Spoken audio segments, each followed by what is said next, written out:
Hello students, today I am going to start a new chapter of Sociology, Chapter 1 Sociology and Society. Part 1. Please do like and subscribe my channel and share it with your friends so that you can get more further updates. तो सबसे पहले बात करते हैं हम sociology की, जो कि ये चैप्टर है सोशलॉजी एंड सोसाइटी आपकी बुक में। तो ये एक तरीके से इंट्रोडक्शन है। तो हम शुरुआत करते हैं सबसे पहले कुछ सजेशन से, जैसे युवा विद्यार्थी के सम्मुख रखे जाते हैं, जैसे आपके समक्ष कि मेहनत से पढ़ाई करोगे तो जीवन में सफलता कैसे पाओगे, कि study hard and you will do well in your life. और सेकंड एडवाइस हम देते हैं, if you do the subject और set of subjects you will have a better chance of getting a good job in the future. तो इसका एक question है सबसे पहले कि यदि आप इस विषय और इस विषय के समूहों को पढ़ेंगे तो भविष्य में अच्छी नौकरी की ज़्यादा संभावनाएं रहेंगी। और तीसरा इसमें सुझाव रहता है, as a boy this does not seem in a correct choice और a subject, as a girl do you think your choice of subject is a practical one. तो ये भी एक तरीके का क्वेश्चन है कि किसी लड़के के लिए यह विषय ज़्यादा उपयुक्त है कि नहीं, या हम कहते हैं कि एक लड़की के तौर पे क्या आपके इस विषय का चुनाव एक तरीके से सही है, व्यवहारिक है। या हम चौथा इसमें मान सकते हैं that you will wish to do a subject, या एक तरीके से कहें कि आपके परिवार में आपकी नौकरी की कोई आवश्यकता तो है नहीं, तो ऐसा क्यों आप सब्जेक्ट चूज़ कर रहे हो और आप अपना समय क्यों वेस्ट कर रहे हो, टाइम क्यों वेस्ट कर रहे हो।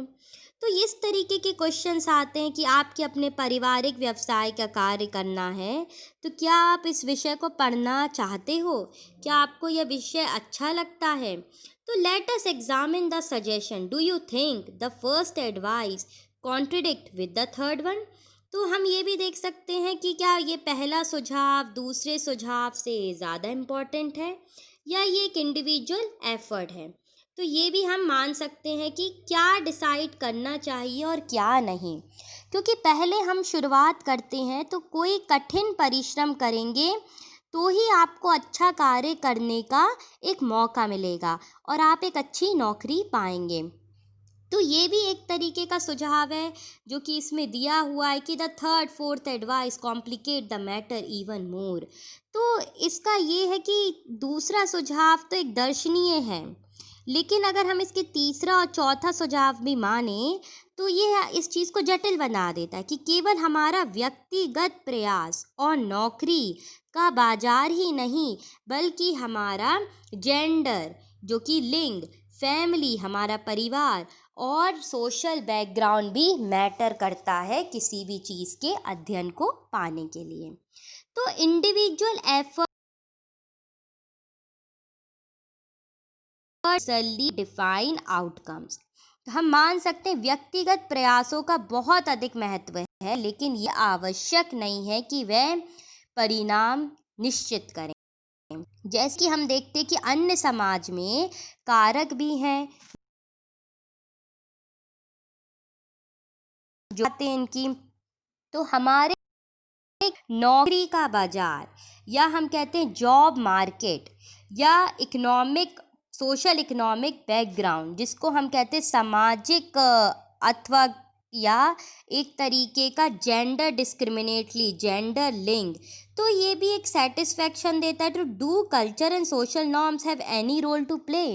तो क्या हम ये जान सकते हैं कि इस बारे में, या हम पूछना चाहते हैं कि ये निश्चित करता है कि अच्छी नौकरी क्या है, क्या एक अच्छी नौकरी के बारे में सभी समाजों की सोच एक जैसी है, क्या इसका पैगामा पैसा है, या एक सम्मान है, या एक सामाजिक मान्यता है, या एक व्यक्तिगत संतुष्टि है जो एक नौकरी को हासिल करने पे आपको जॉब सेटिस्फेक्शन मिलता है, या ये एक सोशल नॉर्म है। तो the individual student must study hard to do well. तो हर विद्यार्थी को एक तरक्की के लिए मेहनत करना चाहिए, लेकिन यह कितना अच्छा कर पाता है यह सामाजिक कार्यों या एक दूसरे समूचे द्वारा निर्धारित होता है।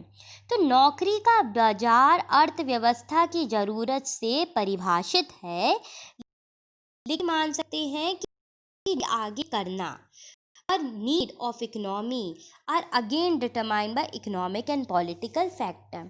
तो हम ये भी मान सकते हैं कि नौकरी का बाजार अर्थव्यवस्था की ज़रूरत से परिभाषित तो है, लेकिन अर्थव्यवस्था की ज़रूरत भी सरकार की आर्थिक एवं राजनीतिक नीतियों पर निर्भर होती है।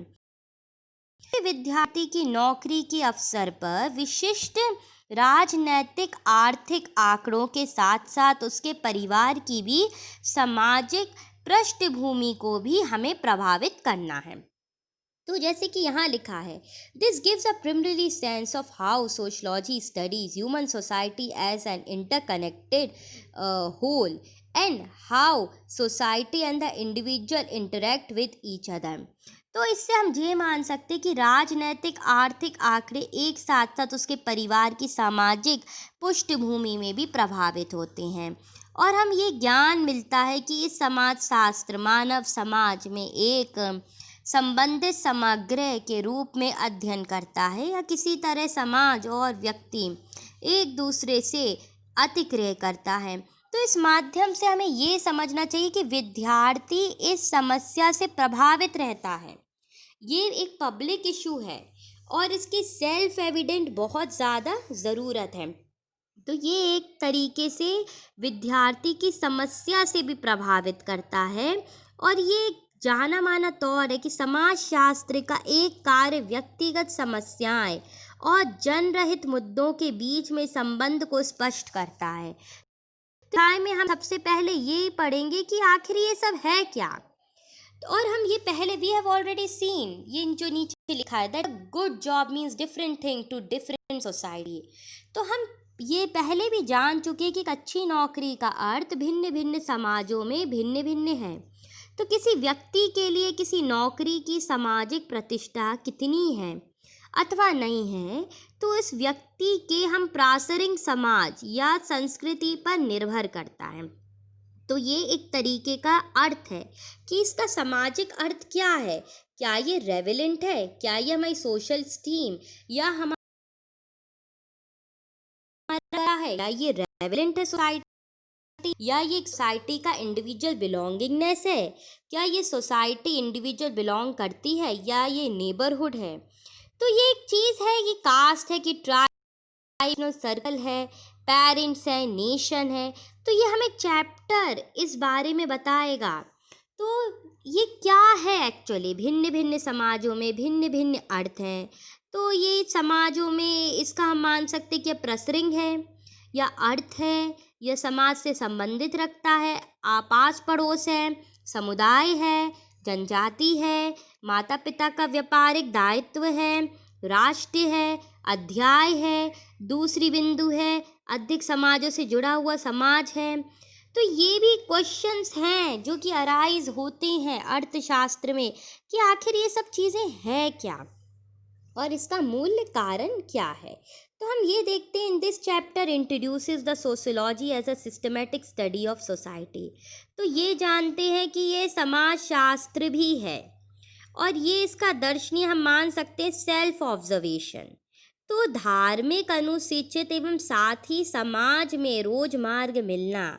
और चौथा, इसमें फोर्थ लिखा है, distinct way of studying society can a better understood if we look historically. तो हम समाज के अध्ययन में ये अलग तरीका ज़्यादा अच्छे से समझा जा सकता है यदि हम पीछे मुड़कर बौद्धिक विचारों या बौद्धिक स्थितियाँ या ऐतिहासिक दृष्टि लेकर समाजशास्त्र को आगे बढ़ते हैं। तो हम पाते कि समाजशास्त्र एक बहुत बड़ा आगमन है, महत्वपूर्ण है, और ये प्रत्येक व्यक्ति को एक जीविका जीवनी देता है।